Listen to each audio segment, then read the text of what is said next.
Ils ont voulu le piétiner pour sa foi, mais Allah l'a élevé à un très haut rang.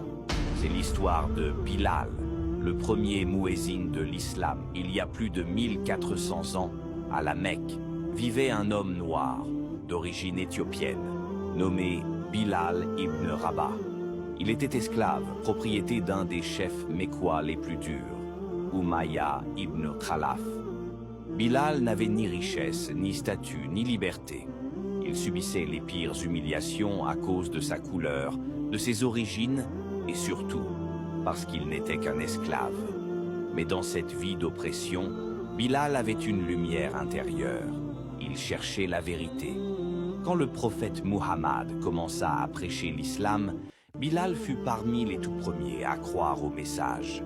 Un Dieu unique, l'égalité entre les hommes, la fin de l'idolâtrie et de l'oppression. C'était un acte de courage immense, car pour un esclave, croire à cette nouvelle religion, c'était se condamner à la torture. Mais Bilal, malgré les coups et les supplices, refusa de renier sa foi. Umayya, son maître, fut furieux.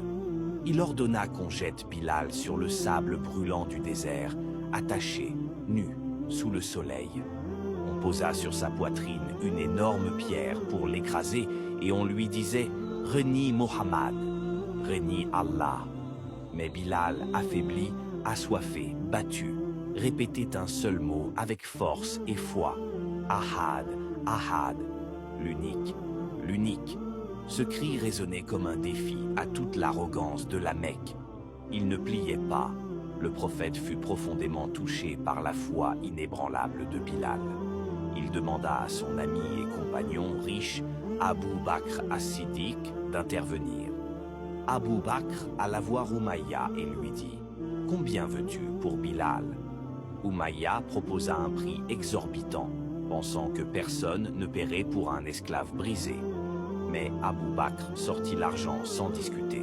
« Je l'achète et je le libère. » Pour Allah, Bilal fut libre, libre en ce monde et libre dans son cœur. Quand l'islam s'installa à Médine et que la première mosquée fut construite, le prophète demanda « Qui fera l'appel à la prière ?» Il choisit Bilal, celui qu'on voulait écraser sous une pierre. Allah l'éleva sur le toit de la mosquée. Devant tous, il lança ce qu'aucun esclave avant lui n'avait eu l'honneur de dire « Allahu Akbar, Allahu Akbar ». C'était la première Adam, appel à la prière, de l'histoire de l'islam, et c'est Bilal qui l'a proclamé. Bilal resta proche du prophète jusqu'à sa mort. À ce moment-là, son cœur se brisa. Il ne voulait plus faire l'appel à la prière sans le prophète. Quand il le fit une dernière fois, les compagnons pleuraient. Sa voix portait le souvenir de celui qu'ils aimaient tant. Il mourut des années plus tard en Syrie, et ses derniers mots furent « Demain, je retrouverai mes bien-aimés, Muhammad et ses compagnons. »